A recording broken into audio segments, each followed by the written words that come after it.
Well, if you can't tell, I've been having an absolutely spectacular day. This whole Hunter Biden showing up on Capitol Hill and Republicans melting down, it all has just been very entertaining and fun to see. And finally, Democrats sort of fighting back like I want to see them do. And so I thought, what would be a great way to end what has been a pretty spectacular day? Jessica Tarlov, obviously. Let's do it. The Five, obviously, is the show in which Jessica Tarlov is the one liberal host for Fox News propagandists.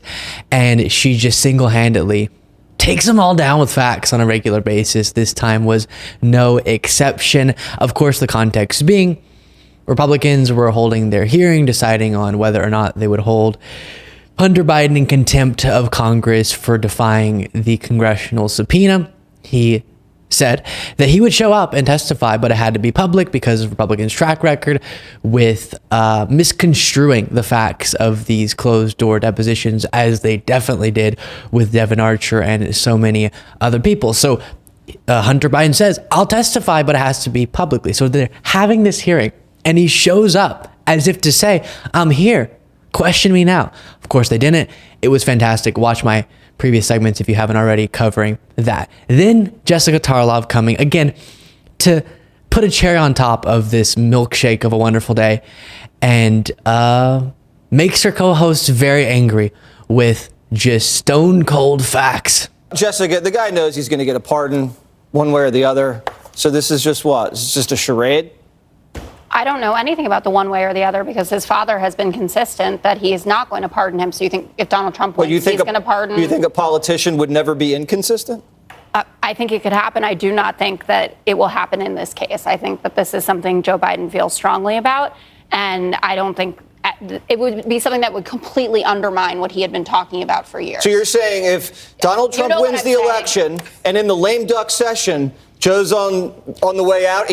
Almost as if Jesse Waters knows what's coming, because pre this, not that you would want to see it, but if you want to, I'm sure you can go find it on Fox News YouTube channel or something. The Fox News hosts are getting to depict this story in the way that they want to. Hunter Biden's just horrible and this terrible political stunt. And I've been saying all day, it was a stunt, but it was an awesome stunt that did exactly what I want to see done in these sorts of settings where Republicans are on their own turf. They've designed these hearings and they have their narrative, and then this just yanks it away from what they planned. So beautiful. But Fox News hosts here were sort of telling the story the way they like. They know Jessica Tarlov is about to bring the actual reality to the viewers of Fox News. It's going to upset the viewers. It's going to upset the Fox News host. And as she does, they try to interrupt her and shut her down. He doesn't pardon Hunter Biden? That's what the man has said. Okay, we'll see if that happens. Okay. So I had a little bit of a different viewpoint on today's proceedings than Judge Jeanine, which has happened to us before. The Republicans came off as completely unprepared to even deviate one sentence or one word from their prepared talking points. So James Comer is on video. He was giving an interview to Benny Johnson and was talking about when people come before the committee, and he made it clear, as he did to Hunter Biden, that you can do that behind closed doors, have a deposition like Devin Archer did, not in public, or you can come out in public and do it. And that's what Hunter Biden had opted to do. And then Comer flipped out and he tried to take it back. So today's hearing. Spring. What? No, that was before the quote stunt of last month. He was supposed to be able to do it publicly. And what Hunter Biden didn't want was for the Republicans to continue to twist his words or to do what they did to Devin Archer, who testified the exact opposite of what Republicans said in public. Anyway, I do want to note that I'm going to play the rest of this without interrupting, I promise. And she goes through the top 3 Republican humiliations of the day. Fantastic. Every time the other Fox hosts are presenting their side of the story, their incorrect side, but their side, Jessica Tarlov stays silent. Then when she starts saying things they don't like, they all jump on top of her. And a friend of the show, Josiah from the Pondering Politics YouTube channel, has made the point that she has the hardest job in media for sure. But here we go. Top 3 Republican humiliations. You know as well as anyone the power of television, right? You walk out from a closed-door deposition and you say, like Jim Jordan did, Devin Archer implicated Joe Biden in this big corruption ring, and then guess what? The transcript doesn't add up to that at all. Devin Archer completely undermined the Republicans, but it's out there, and there are millions of people that believe it. This is there a were 3 main subpoena. that I want to talk about legitimate subpoenas. There were 3 incredibly embarrassing moments for Republicans, or my top 3. Nancy Mace, in general, just embarrassing, screaming about white privilege, saying he's afraid of me. He showed up, he's sitting there, swear him in, let him talk. Then people like Scott Perry, Jim Jordan, people who are in the midst of defying subpoenas themselves, just sitting there railing about how important it is.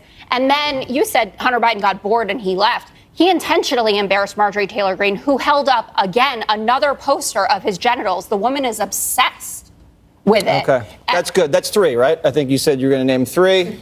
We're finished with that. Greg Gutfeld.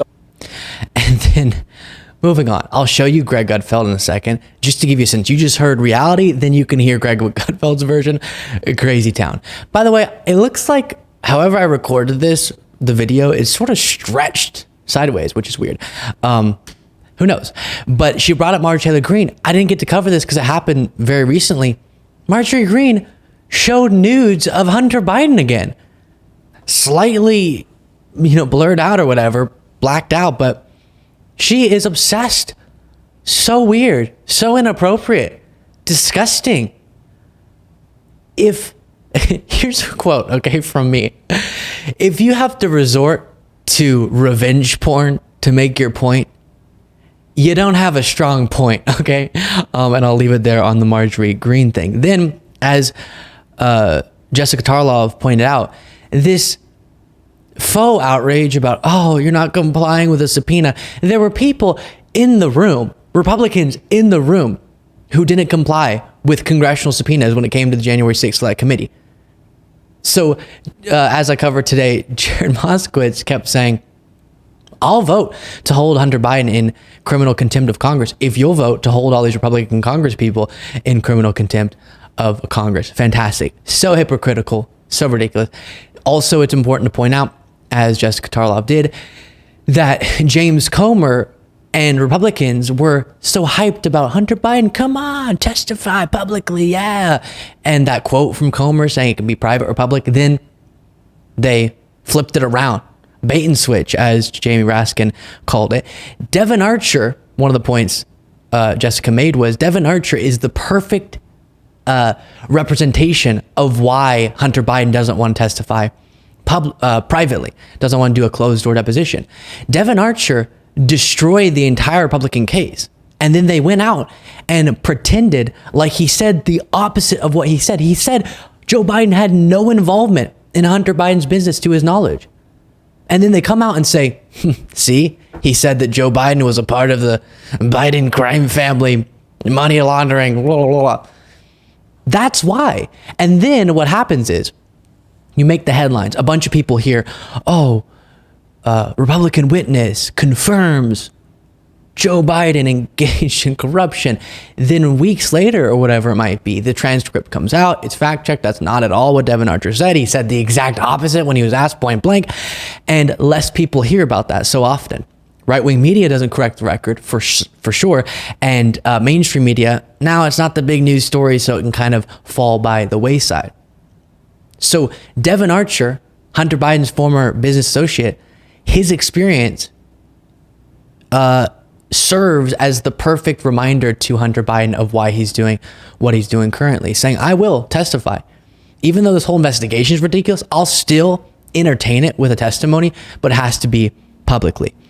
Then last point I wanted to make, it is fair to me for Democrats, for Hunter Biden, to sort of taunt this entire process with all of this sort of showmanship, as it seems to be, because of how ridiculous the investigation is. It's time that Democrats take control of the narrative, and that's what this on the part of Hunter Biden was. Him taking control of the narrative, him driving the headlines. Him just showing up is going to be the story. And Republicans sort of, in an unprepared manner, freaking out by the fact that he was there, and Marjorie being so angry and revenge porn again.